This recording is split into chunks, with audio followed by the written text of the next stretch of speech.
Hi, everyone in our audience on the forum on women.cartercenter.org, the Carter Center Roundtable, where our goal is to provide a platform for the voices of women peacemakers and women human rights defenders, and men who are supportive of their work, and men who are also doing that work. It's a collaboration between many partners and the Carter Center, and we're very excited to have with us today a wonderful panel that's going to speak to us about what we call women and the forgotten war in Pakistan. And we have just a really stellar panel as usual, and our thanks to Sanam Anderlini at ICANN for helping us pull together this program. So first, let me introduce our panelists. We have with us from Pakistan, Mossarat Kadhim, who is the founder and executive director of the Paiman Alumni Trust, a nonprofit group promoting socio-political and economic empowerment of marginalized people in Pakistan. Ms. Kadhim works with religious and tribal leaders from the federally administered tribal areas in Pakistan to counter extremism. She founded Paiman Alumni Trust, a nonprofit group promoting socio-political and economic empowerment for people, providing a counter-narrative to the extremist rhetoric, including the use of the Quran, with the goal of both de-radicalization and the prevention of this new wave of violent extremism. With Paiman, she established the country's first Center for Conflict Transformation and Peace Building, and we're so happy to have you, Mossarat, joining us today.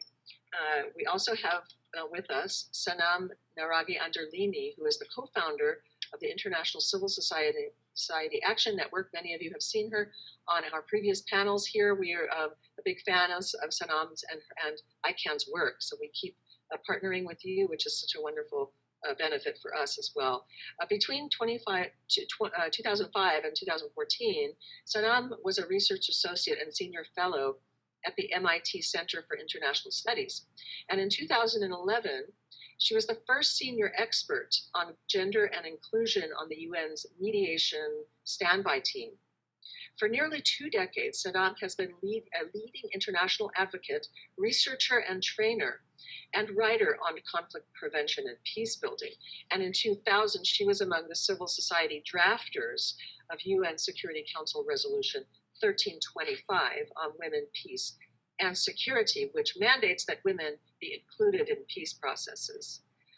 We also have Faika Mahmood, who's a visiting fellow with the South Asia program at the Stimson Center and a consultant at the Institute of Social Policy and Understanding, a Washington, D.C. based think tank that focuses on issues related to Muslim communities in the US and abroad.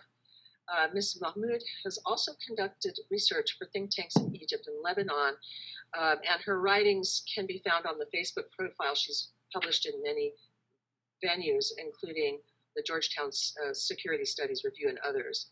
Ms. Mahmood graduated from the Fletcher School of Law and Diplomacy with a focus on international security studies and Southwest Asia and Islamic civilization.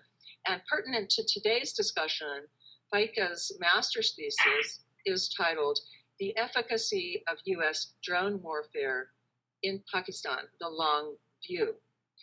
So we have a distinguished panel of women peacemakers with us today and experts. So I'm going to start with a question for Mossarat Kadhim, who you've just arrived. You've been in the U.S. I saw you last week at the UN, or earlier this week, which was wonderful to see you. Can you tell us about how Pakistani society, or let's say, what is the narrative today that is widely held about violent extremism that's happening in Pakistan? And I think there has been a bit of a sort of a shift or an alertness that came about as a result of the Peshawar school shooting, which was so horrific. And I think that this has been the worst attack in Pakistan's history. So can you talk to us about the current attitude and feeling in Pakistan?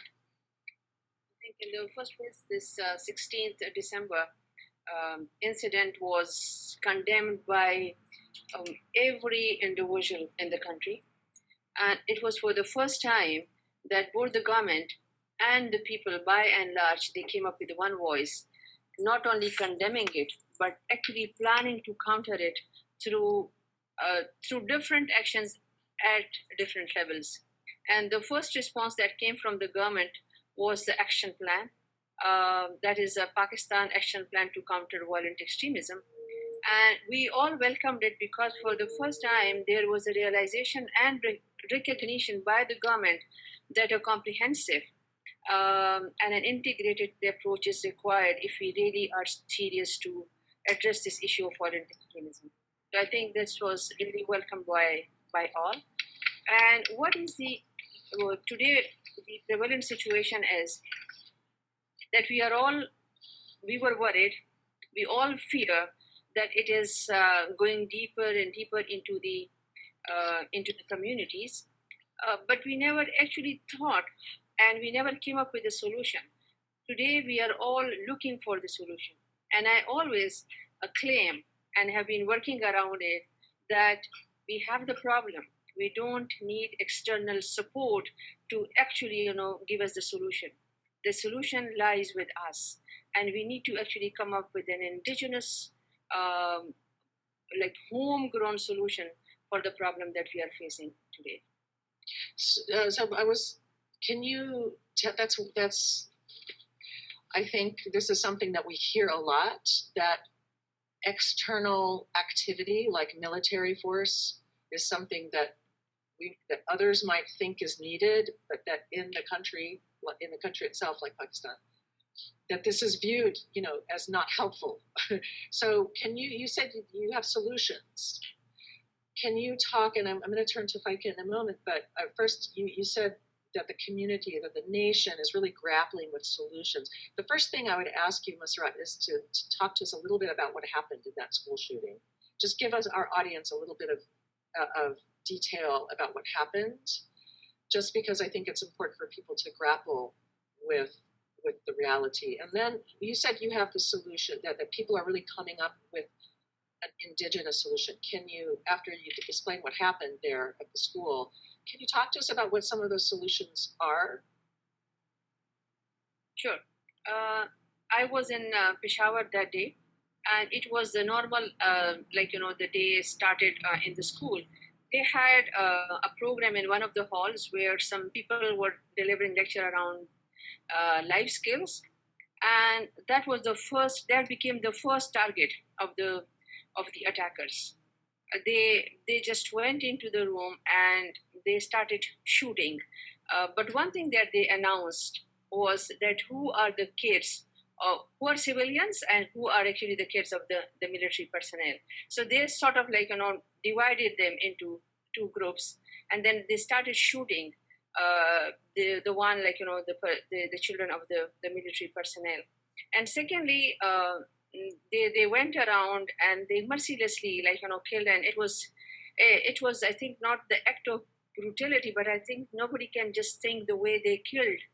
They maimed, they cut the body parts of these children.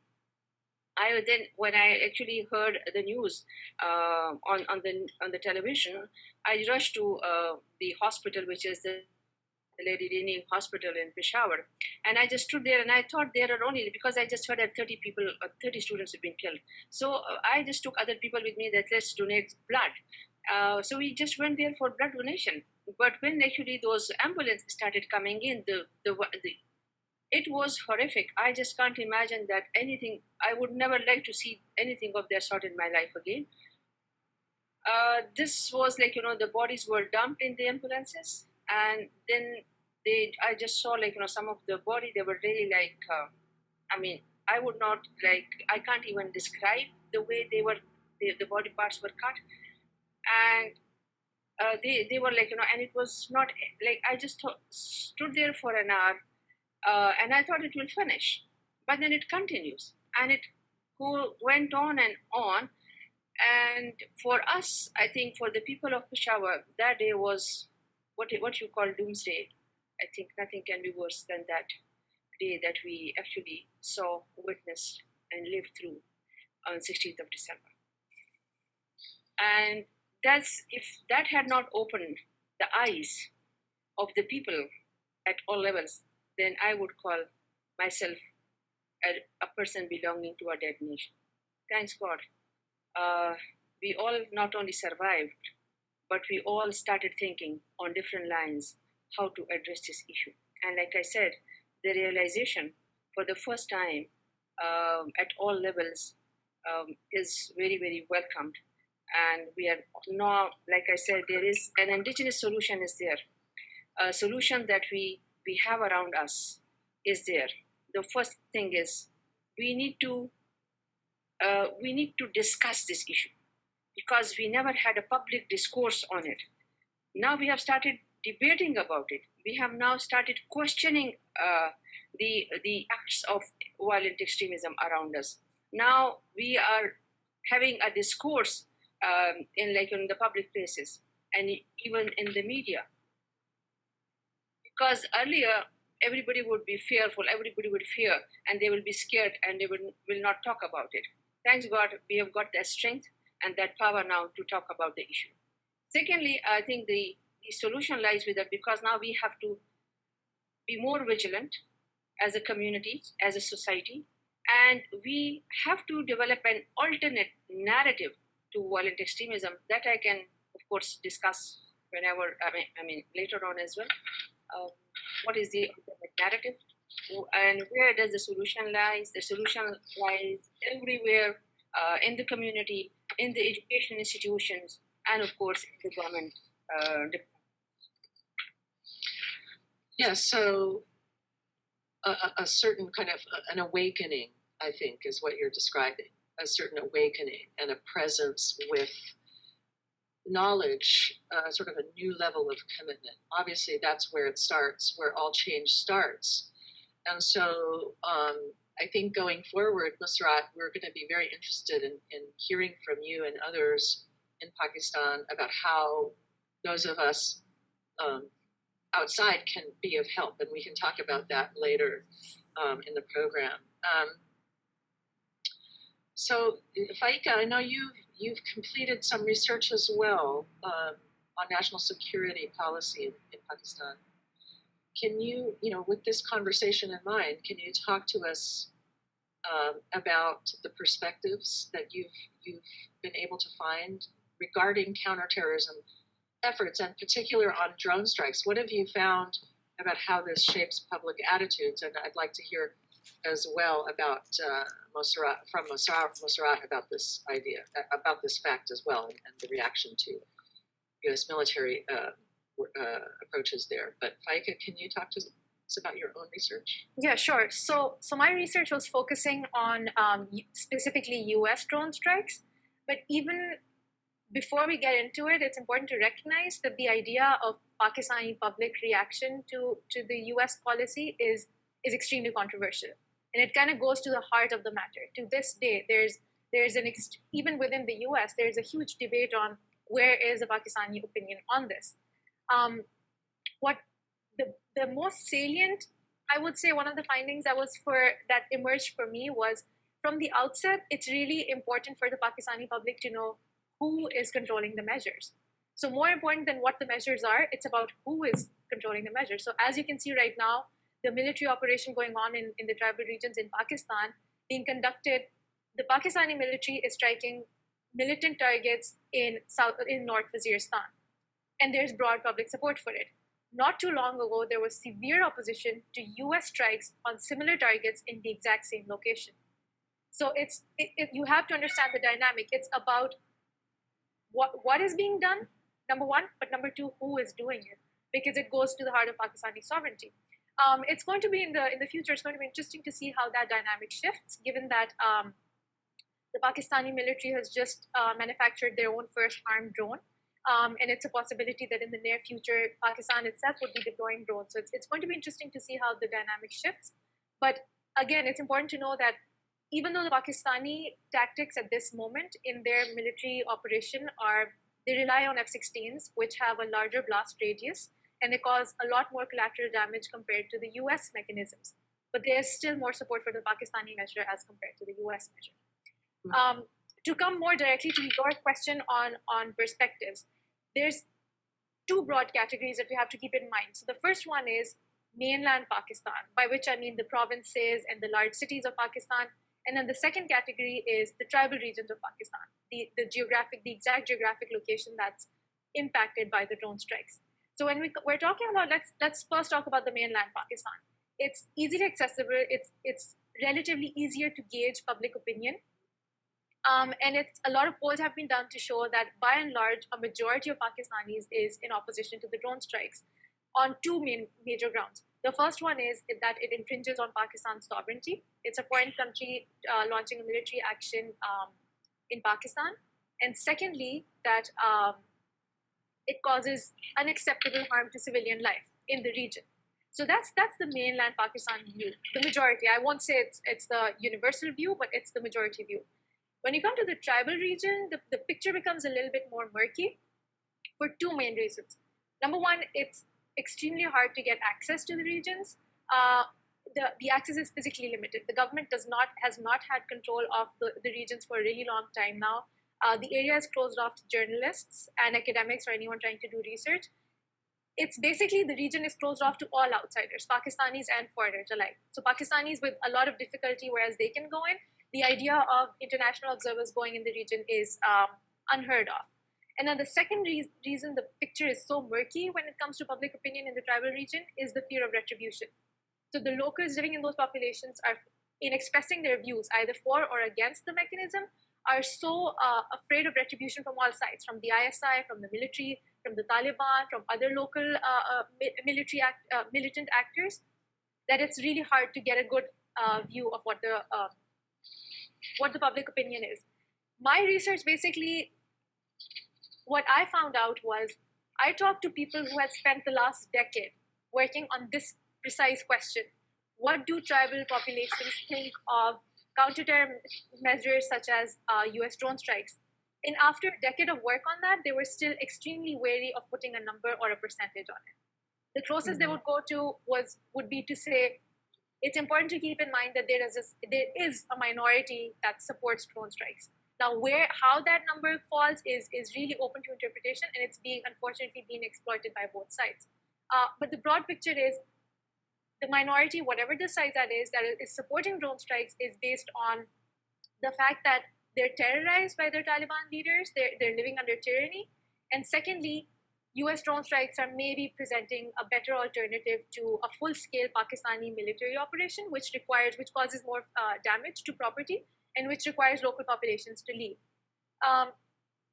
But in my perception, the bigger majority fell in the group that's against a measure like that, where there's constant surveillance of the population, where the population, unlike a targeted military operation where the local populations are asked to leave, the population is forced to live under siege indefinitely. They're constantly under surveillance. They can hear the planes. They never know when that strikes.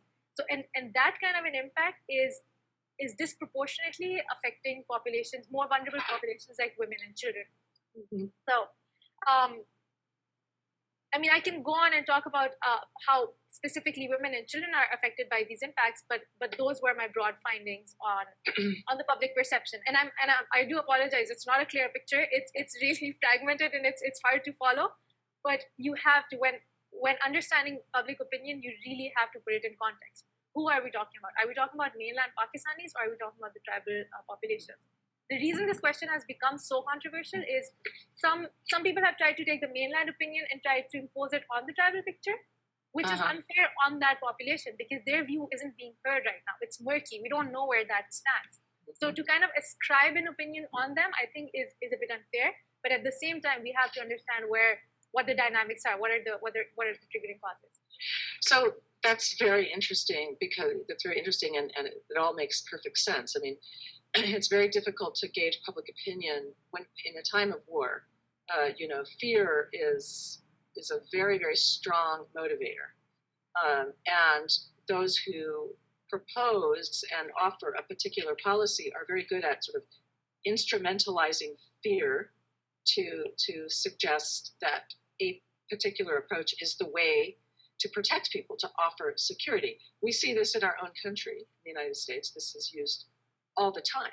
And we have, an exploding military budgets because our leaders are able to capitalize on the fear that people have of the insecurity. So this is very, very obvious. So I wonder, I was going to ask Musarrat to comment on this also, but with the families and the young people that you work with on de-radicalization, what do you hear? And I know this isn't scientific in terms of research studies and polling, but I just wonder what do they tell you about? I think the sovereignty issue is really important. One thing that Americans, I think, don't quite sometimes understand is that other people have their own nationalism, their own patriotism and pride. And we sort of don't allow others to have their own. We want ours, but we don't. So that this is a big factor in many places in the world, obviously. So can you, Musarrat, what do you think about this? And what do they tell you? Thank you for recognizing that right of sovereignty and dignity of other countries. Basically, I have been actually, we have been working with the youth from FATA and of course their mothers, and the majority of the youth, they came up with a question. That question is that these mujahideen who now have become Talibans, they were supported by different governments at that time during the Afghan war that started in 1979. And now these are being chased after because now they are living, in the communities of FATA. So they and because it's, I have to say one thing here, that a drone attack doesn't kill a particular group of people or the Talibs or the extremists. Collateral damage, of course, does take place. I know a family where a child of 4 years was actually, was hit by during this drone attack, and he lost all the 4 limbs. And because this hospital of IRC is very, just in front of my mother's house. And I used to visit that hospital during, when the drones were taking place every now and then in different parts of FATA. And I would just go and interview these people and would, of course, try to support and assist them as well, help them. So I just thought, found one thing, that the psychological impact of the drone is, I think, it's so deep-seated. It is so deep that it would never care. And the constant fear under which the people live for years, that when it is going to take place, when the drone is coming. So they told me that, throughout the day and night, they would just look at the sky when it is coming. So that fear itself is, I think, very dangerous for the people who lived through that time in those areas. We definitely, the majority of the youth that I we engaged with, they condemn it. They literally hate this act against the sovereignty and integrity of Pakistan, and of course the innocent people of that area. If I could just interject for 1 second, Karen. Yes, please. Because Musarrat's point on the question raised by the youth really reminded me of it's really important what she's saying, because this was a very recurrent theme throughout my research. Every time I spoke to someone from a Pashtun background or a tribal background, the idea of Pashtun identity kept coming up. The idea of our culture is a little different from the mainland Pakistani culture. Even the mainland Pakistanis are not recognizing that we follow a cultural norm that really values ideas of revenge and ideas of honor. So even if even if drone strikes or other measures might be giving you military success, you have to keep in mind the long-term repercussions, because the youth are carrying that message with them as they grow old, that we were the victims, we were done wrong by either the military or the US or whichever foreign power, and we have a duty to kind of make it right in the future. And I think that's where a lot of why Musarrat's work becomes really important, where you have to kind of undo the damage done when the idea of revenge is kind of mixed in with bad policy. So if we bring that in, the idea of revenge, then, and you're talking about a Pashtun identity, that question, then is it, let's say, is it just as problematic for the Pakistani military, which is viewed as foreign within the Pashtun identity? Is it the same kind of foreign intervention? Is it viewed as the same external force and therefore not respecting of identity? Or would you say that, Musarrat, among these young people that you talk to, is there a distinction? I mean, I know that's a terrible question, right? Do you care whether it's Pakistani drones that are doing this, or fighters that have the larger footprint where it's much more damaging, or do you care if it's a U.S. drone who might be more precise and not maybe kill as many people? Is there that kind of division of thinking, or is it just what you described, this terror, just the terror of living under a constant threat? So, Musarrat, and then I'm going to ask Sanam to come in. Actually, I think I have to put one thing right here. The people of tribal are as nationalistic and patriotic like any other Pakistanis in the mainland.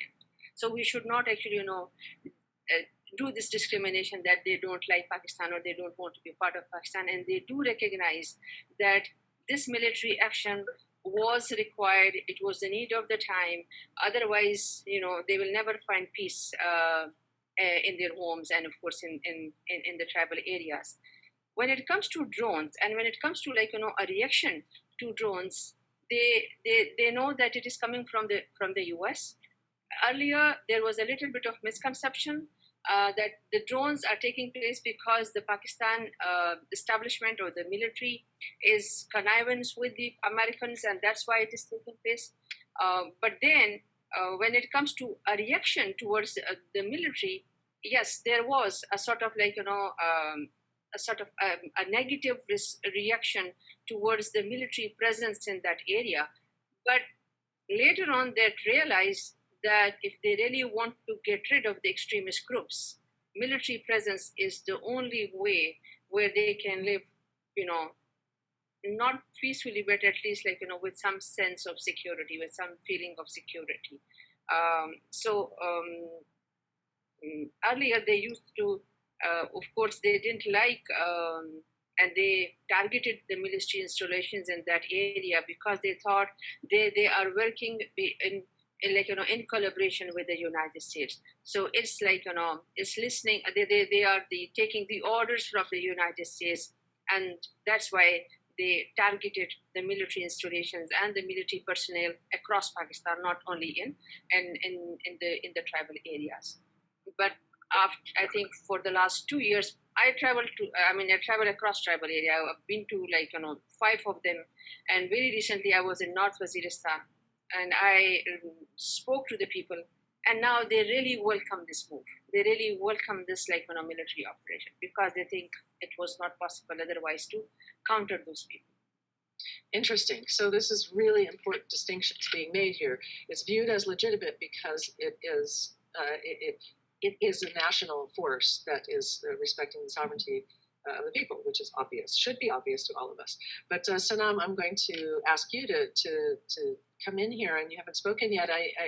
This is one complex situation. You work in many places around the world within these complex situations. So first, talk to us about your perspective working in peace building about Pakistan and these different issues, and then maybe you can draw some other lessons for us about what works in terms of partnerships with peacemakers on the ground. Thank you. I think just a couple of sort of preliminary thoughts. I think one is that we have to recognize that this problem has been, the seeds of this problem were sowed in 1979. I mean, if you look back to the combination of the invasion of the Russians into Afghanistan, the Iranian Revolution, the siege of Mecca, which very few people talk about, which happened in exactly the same year, and it was basically the sort of the rise of the use of religion, the use of Islam, as a rallying call to fight the Russians. So this was the Mujahideen call, and the U.S. was very much supportive of that. It was in the case of Iran, it was the revolution, which then took on an Islamist strain to it. It was a populist revolution to begin with, but it was kind of won by the Islamists. But their message of wanting to spread their system across the region was problematic for many other countries, places like Saudi Arabia, but it was also used. So in Pakistan, Zia al-Haq saw that if you tie your regime authority to the legitimate and use religion as a way of reaching out to the masses, you become popular. So they've all been instrumentalizing religion in this way. And what we've seen over the last 30 years is the spread of,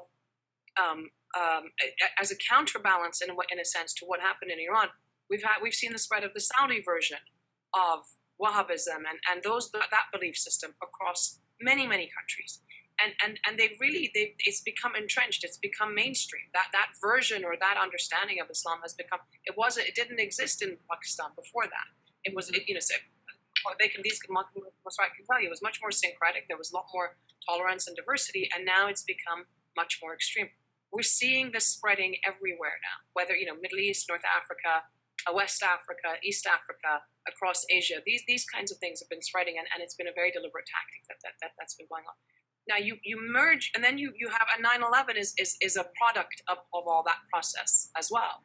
Now the issue is that since 9/11, what have we done? And you and I have a colleague who says very openly, at 9/11 there were 5,000 Al-Qaeda members, and that was it. Now you have Al-Qaeda and ISIS and Boko Haram and Al-Shabaab, and just earlier this week in Central African Republic, one of the militias announced their affiliation to Al-Qaeda. So something is going on in terms of the spread of this phenomenon, and we need to look at the underlying drivers, and amongst them there is economic issues. It is tapping into young people who have either no sense of they have very thwarted expectations. That on the one hand they want a certain lifestyle, and they've been told this is what it means to be a man, to be a provider, etc. They can't provide that. And they're seeing a lot of deep inequality, right? So it's not just poverty; it's actually rising sort of relative deprivation. So you get a thin slice of very rich people, and then a mass of people who really don't have the opportunities. That's one of the factors. Exclusion is one of the factors. Heavy-handed police and government actions are all contributors to these issues. So this is stuff that we're seeing in many parts of the world. And then we have to bring it back to the U.S. as well. I mean, when Faisal was talking about the culture of revenge that we see it, talk about a culture of revenge here. Since 9/11, look at the way the U.S. has given itself the right to go out and bomb and blast whoever and wherever it wishes, because of what happened at 9/11. So the culture of revenge, if you want, is something that is also very, very deep here. But the problem is that I don't mean to sound kind of crass, but it's literally like saying the cat in the hat comes back. We have one mess, and instead of trying to clean it up properly and really dealing with it at its roots and looking at it from a political and social and economic factor, as Masrat was talking about, it's been the U.S. it's military, overwhelmingly military responses. They do have a smidgen of development or whatever assistance, but when you look at the money that's spent and when you look at how priorities are made, the military response is persistently dominant, and it's creating huge problems for us. Yeah, the cat in the hat comes back. You try to clean up a mess and you make 10 new messes times and then exponentially. I think that's I think we should use that as the title for this particular roundtable. So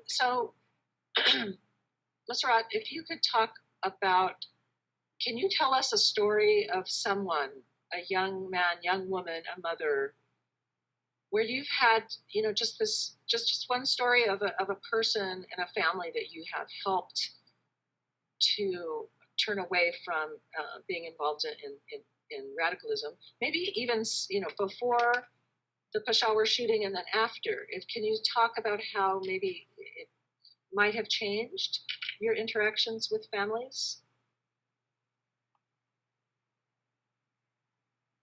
Monserrat, can you hear me? Ms. Monserrat, are you there?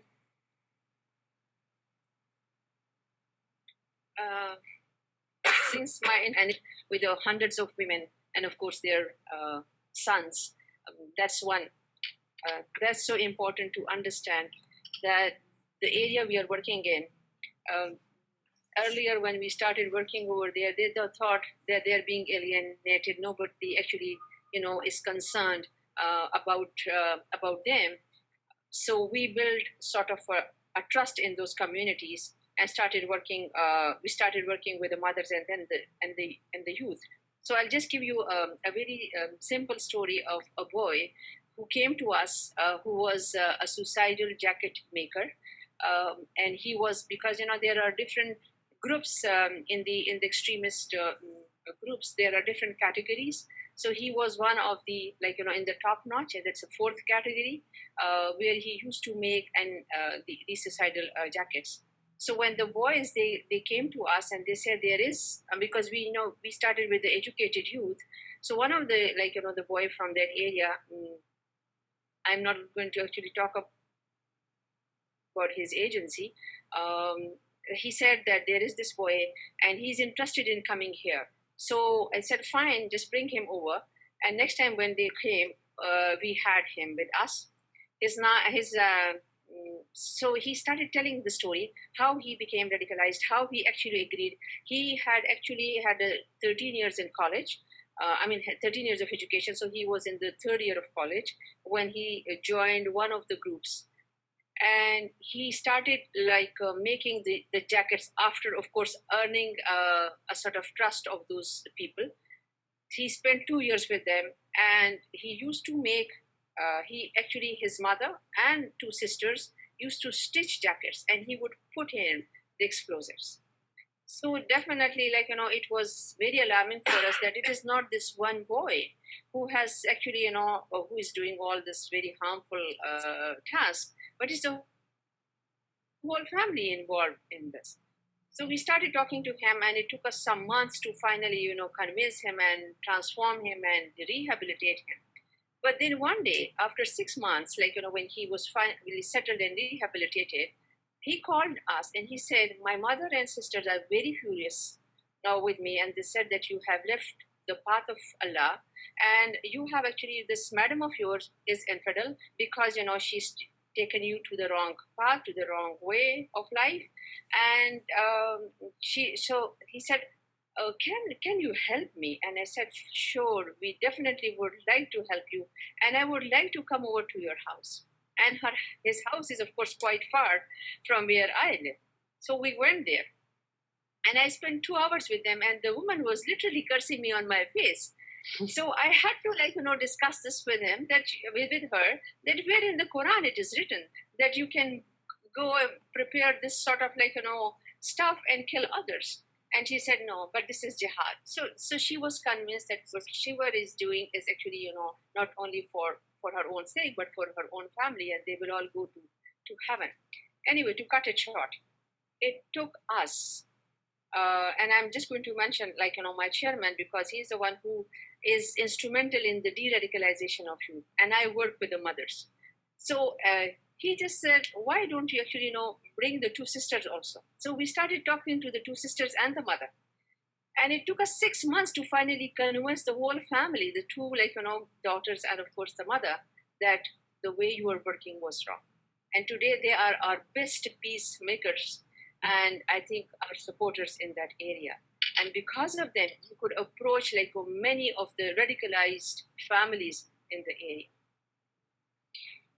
The way I must mention, he just got a scholarship from abroad. Oh my goodness! Wow, he finished it. We put him, we admitted him in Peshawar University. He got his master's degree, and now very recently he got a scholarship from abroad. What's it? Economics. Wow! So he was a suicide vest maker, and wanted himself to come out of it. His family resisted because they believed he was doing the right thing, protecting. I think it's so interesting for American audience to understand, we get very patriotic when we see our young men and women in uniform, our soldiers, and we think, oh, they have sacrificed so much. We get weepy, we get very emotional about the sacrifices they make. And we have to understand that that is the same way that that mother viewed her son, is that he's patriotic. He's and so this is something we just have to convey, that this is a universe. Why is this so hard to understand, that people have this view? So I think it's a wonderful story, and now he's going to get a degree because you were able to show him something that helped him come out of that kind of automatic patriotism, or whatever we want to call it. I call it patriotism because it's almost like tribalism. It's something that we all share. It's a pride in our nation, in our people. So, what he was able, he left. I'm just imagining, like, how is an American soldier treated if they say, no, I'm not going to participate in that fight? It might be called a traitor, right? So, Sanam. Yeah, just two thoughts. It's on the one hand, it's very similar, but it's actually even more profound, because they're also being told that if you do this, you and your entire family go to heaven. Right? It's 7 generations of your family go to heaven. So it's, I think in Catholicism they have something like this, that if you do certain things, you can get forgiveness for you and your ancestors and your descent. So it's very powerful. It's not just in this life; it's in the afterlife as well, right? So that part of it is really absolutely critical. And then to your point about how difficult it is to pull out or to resist. I remember being in Israel some years ago, talking with mothers groups who had set up to help young Israeli men and women who did not want to go into the Israeli army, because the girls and the boys have to go.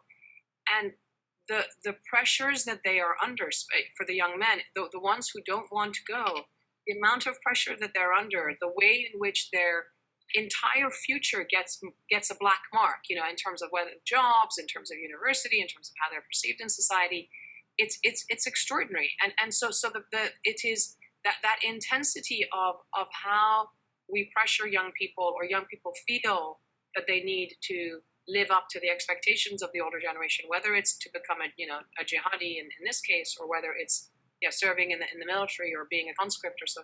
These are things that we have to be honest about, again, in various contexts, and not giving alternatives. The fact that we don't give them alternatives in terms of how they could do service.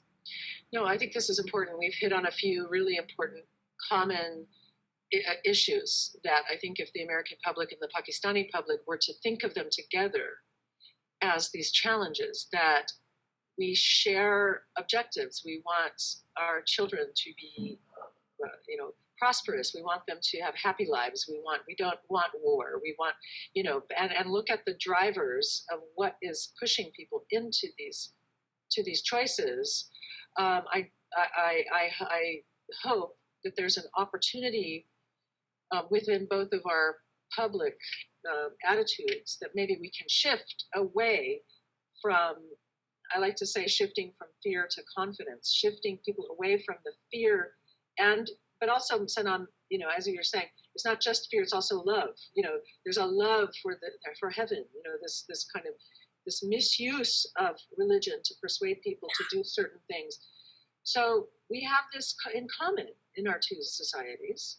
I hope that we can, build on that, because it is in common. We have that in common. So, I wanted to ask Faika, as a young woman and scholar and thinker and activist, and how do you what is your vision for the future? How do you see, one question that we have, we noticed in a recent survey here that was done by Pew and other research institutions, that American women are 17% less supportive of drone strikes, U.S. than men, among U.S. women. So this is an interesting for you as a researcher. You might look into that, because I think what we're pointing to here, and the wonderful work that ICANN does is working with women peacemakers, is what can we do if we know this? We know there's predisposition. The reason given in these particular polls is that women understand that too many innocent people, that you're not just getting bad guys that are going to do harm. You're actually getting lots of civilians, So that's the kind of the reason that's given in those polls. But what do you think, as a young scholar, woman coming up, thinking about all this discussion we've been having? What thoughts can you share with us now about how to go forward? So to start with, I think it's really important to realize that in these societies, any kind of military action is going to affect women disproportionately. So in proposing any solutions, we have to focus on women equally disproportionately. So the solutions have to be targeted to the most vulnerable elements of society. And what I found so heartening in Musarrat's story was how they were able to actually reach out to them and convince the women in the household. Because from my perspective, in the tribal society, and Musarrat, please correct me if I'm oversimplifying in any way, but women are relegated to the household, and they're expected. Extended families live in a compound, and women are expected to stay indoors and stay within the four boundaries of the compound. Now, women are not allowed to go out to earn a living or to go out in general. So if you put that in perspective, and if you have military action that's causing economic damage, that's causing property damage or economic harm, that's automatically going to affect women disproportionately. If, for example, in the tribal societies, or mostly in Pakistan in general, men are the sole breadwinners. If a family with only one breadwinner has that member killed, and their children are too young to go out to earn a living, I've personally heard of stories where respectable families, relatively respectable families that owned their own properties and they were fairly well off, they were victims of a drone strike, lost their male members or the breadwinners, and the children were too young to earn. Those same families were reduced to being dependent on charity. So that within 1 minute, you can have your social status significantly altered, just because you're a little more, you have no safety net, and you're the most vulnerable element of the society. So in that sense, I do know that to be effective, number one, any strategy or any solution or any policy recommendation has to be keenly aware of the societal context. I mean, for us to think, oh, we need to empower women, that's a little unrealistic. You have to work within the societal constraints. You have to work within the structures that have been there. You have to work with partners like Musarrat, who have found indigenous ways to kind of I won't say infiltrate, but like reach out to that key demographic and make contact and make a difference. Because since I'm not from that region, it's really hard for someone like me from Punjab or the other provinces to go in and have that kind of contact and that kind of access. So we need to identify key partners who have access, and then use that access very strategically to reach out to the women, to reach out to the youth. And then within that, there has to be the second category has to be economic health and medical health. Because like I mentioned, mental health impacts are felt more keenly by women, based on my research. But you have to keep it in perspective that there's a huge stigma in Pakistan in general, but more so in tribal societies, against men professing to have mental health difficulties. So there's a possibility that more women are reporting it. But regardless, you have to keep in mind that this is a society where this is the area where there's one doctor for 6,700 residents. That you have to keep that in perspective. Mm-hmm. So in kind of coming up with policy recommendations, that's the framework that you have to work with. Yes. So okay. Musarrat said that there is an understanding that some kind of military force Pakistani military force needs to come into these areas to ensure security. So here's a question. I've heard this, I think it was the same problem in Afghanistan, where you had a need for security, yet it was the military occupation that created all of this violence and counter-violence, etc. So there's a sort of a conundrum, So you have, there's an understanding that a military force, but a well-trained, professional military force that provides security, but also is enabling other things to happen, like healthcare, like services, etc. How is that going to what are you thinking? What are you and others in Pakistan thinking about how to make sure that the military engagement in these areas is going to be productive in this way, fruitful, efficient, respectful of human rights? Is there some work going on around this idea, how to make sure that the military does what it's supposed to do?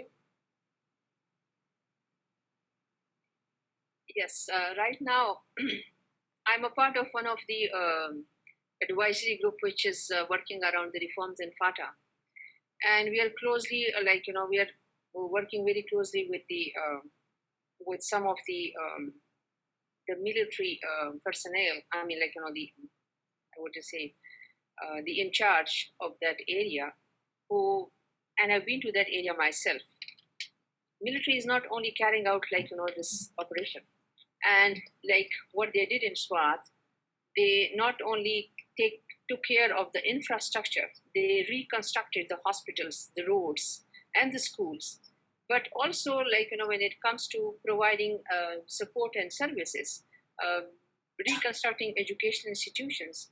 The military has done, I think, a very impressive job after SWAT, and now in the agencies in the FATA region. And I think USAID is one of the major donor when it comes to developing the infrastructure and supporting the military in giving these services to the people of FATA. Yes, but it's not the only solution that the support and the services has to be provided by the military. It works very closely with the civil administration in the area, like it did in SWAT.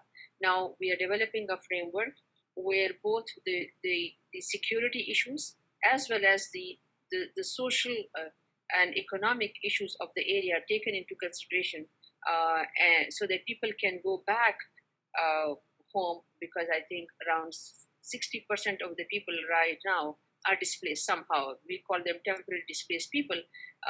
So we really want those people to go back, but a conducive environment is possible only when both the military and the civil administration work hand in glove to, of course, create that sort of environment where the people can go back and they have the confidence to live in those areas and survive in those areas. So that's helpful, because I think it is good to know for our American viewers that USAID support for these efforts in the SWAT were helpful.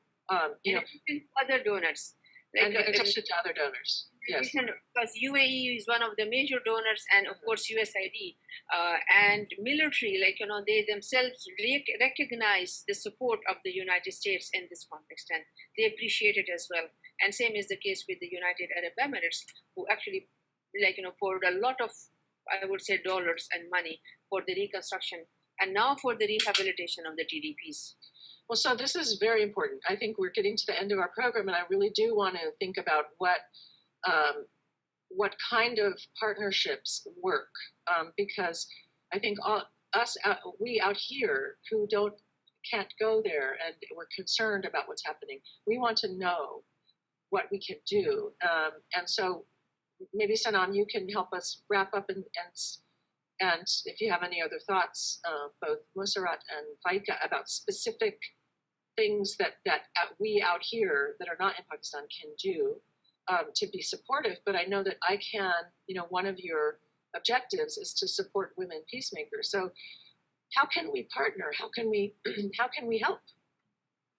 I think it actually, we circle back right to the beginning of the conversation here, that at the end of the day, at the core of this, I think, is the extent to which a government of any country really has the interests of its own people at heart, right? And genuinely believes that, however diverse, whatever minority exists, that those people deserve to have education and health and dignity and security and so forth. And that to me is the starting point. So going back to the Peshawar killings, if that has actually prompted a discussion at all levels in somewhere like Pakistan to say, what are we doing to ourselves? And leads us into a positive framing of really thinking that, as a country, and this could apply to any country, right, that, frankly, that we're seeing right now, same could be, you could probably say the same thing with Nigeria. That as a country and as a government and as the people who are more privileged than others, are we going to enable and provide space for everybody in our country to improve their lot in life? Or are we going to cede that space and let these other types of groups emerge that on the one hand may be providing services, but on the other hand are also involved in violence? So I think that's one thing. Related to that is this point of the type of security that the state provides. Again, I bring it back to anywhere, to the U.S., to Europe. All of us want to be able to live in places where you walk down the street and you're safe. Whether it's from traffic or whether it's from people with there has to be a basic infrastructure of safety that the state provides, and they are there to provide a service to the public. They are not there to oppress the public, for the interests of the state, right? So this is a really important thing to recognize. And when you have external help, it's really important that external assistance, whether it's security assistance or otherwise, puts the issue of human rights and service to the community front and center of the training that it's providing. Because the last thing we want is to have a police or a military service that has been supported by Western governments or donors going in and being the force of oppression and violence to the country. And yet we see that in many places. So what can we, actually, before you leave that point, what should we be doing? Americans, we have the Leahy Law, we have a number of vehicles. What could we do to make sure our assistance is not used to support abusive behavior? So it's and specifically in this situation, I mean, in the U.S. it's very difficult because the government is so vast and there's so many different elements that are involved in these things. But if you're working for a nonprofit or if you're interested in these issues, call your senator or call your congressman, because if they can pass the Women, Peace and Security Act in Congress, one of the things that it does is it increases the oversight on these issues. As NGOs, we should be talking and thinking, be very loud about the fact that U.S. assistance in any form should be upholding human rights and human dignity, not be contributing to its, to undermining those factors. So I think that's part of the issue. And then coming back to the question of why does ICANN say the women have to be at the table, is precisely because there are people like Mosarat in many countries around the Middle East, North Africa, Asia, etc., who are doing this work on the ground, who can tell us what they're doing and what kind of specific assistance they need to continue their efforts. But they can also be very important guides in terms of giving specific advice, and FICA and others, who really understand those contexts, but can actually sit at a table here and say, this is what we need the US or the UK or the UN or where, this is the kind of assistance that really will help us, and this is the kind of assistance can actually do more harm. They know on the ground what the effects are, so we should be talking and having them as equal partners in these processes of decision making. Okay, so I hear a couple of action items in that, and I'm going to ask Mosarat and FICA to offer final thoughts, but before they do, one is pass the Women, Peace and Security Act.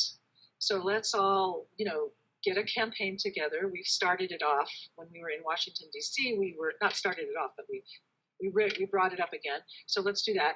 The other thing I hear in what you're saying, Sanam, is that the United States has to be a leader. And so we can't really be hypocritical about this also. I mean, if we're also carrying out policies that are abusive of human rights in the name of fighting terror, it's kind of hard for us to insist on the Pakistani military respecting human rights if our own actions are not respectful of human rights. So I heard that. You didn't say that explicitly, but I'm saying it. And I did hear it implicit in what you said. So let me just give Mosarat, first Faika, do you have any last thoughts? And then I'll let Mosarat end us. I really agree with everything that Sanam was saying. Specifically, I was going to highlight the civilian aspect of it. Like when aid has to be geared towards the civil society and towards civilian projects. But just in closing, to the target audience, like the American public, I think it's really important to understand, like this goes back to how I started. It's really important to understand the context.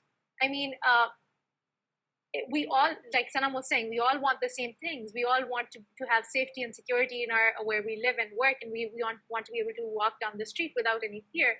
But you have to understand that prosperity or liberty takes different shapes in different contexts. So we just have to keep that in mind. We can't expect everywhere to look like the US. That cannot, or any Western society, that cannot be a benchmark of a policy being successful, or women being empowered, or any number of things. Just we have to be respectful of the context that we're working in and try to find solutions that fit that context. And I think that's the key to ensuring success in those terms.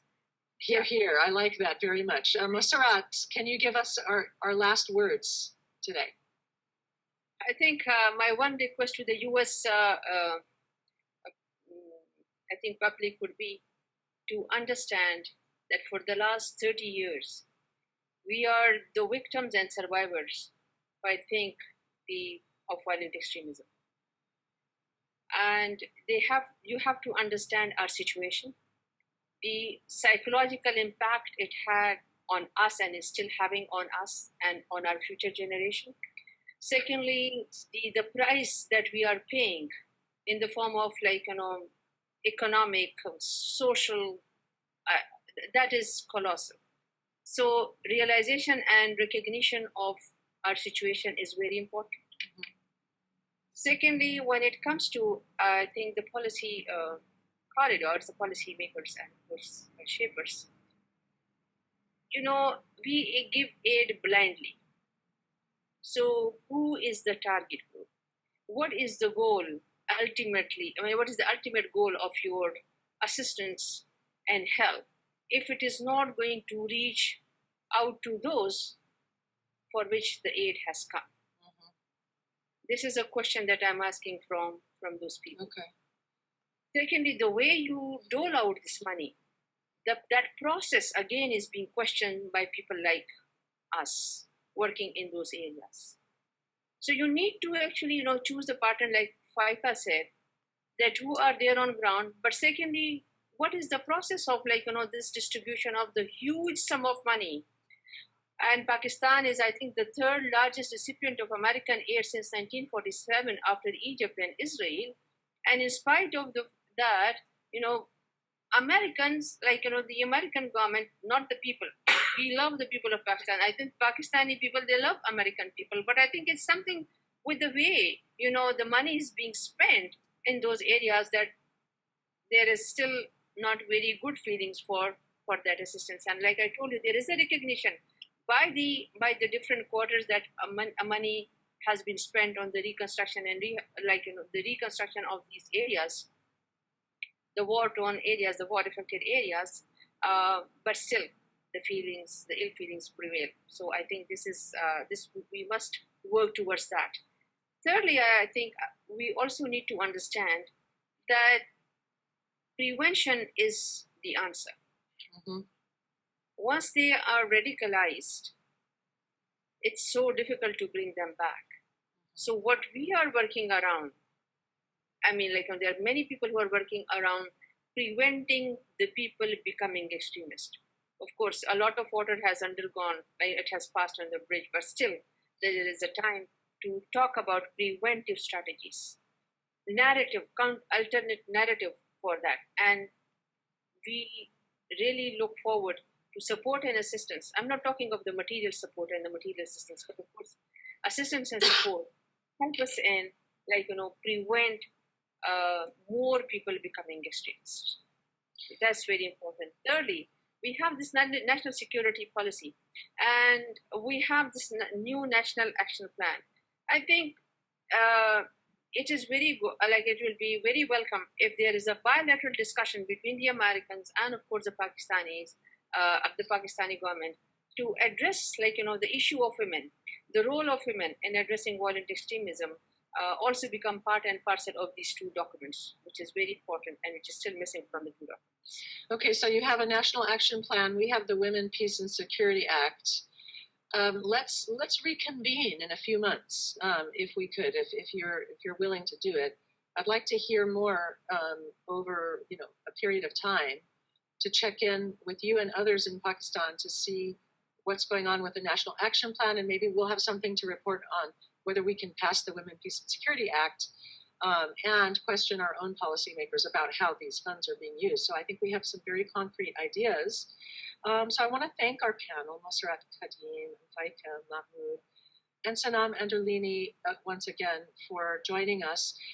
2 weeks from today, on April 2nd, we will have a roundtable from Nigeria with the Office of the National Security Advisor and civil society as well. This is an agency within the government of Nigeria that's really trying to take the soft approach to preventing and countering violent extremism. So that'll be quite interesting. April 2nd, mark your calendars.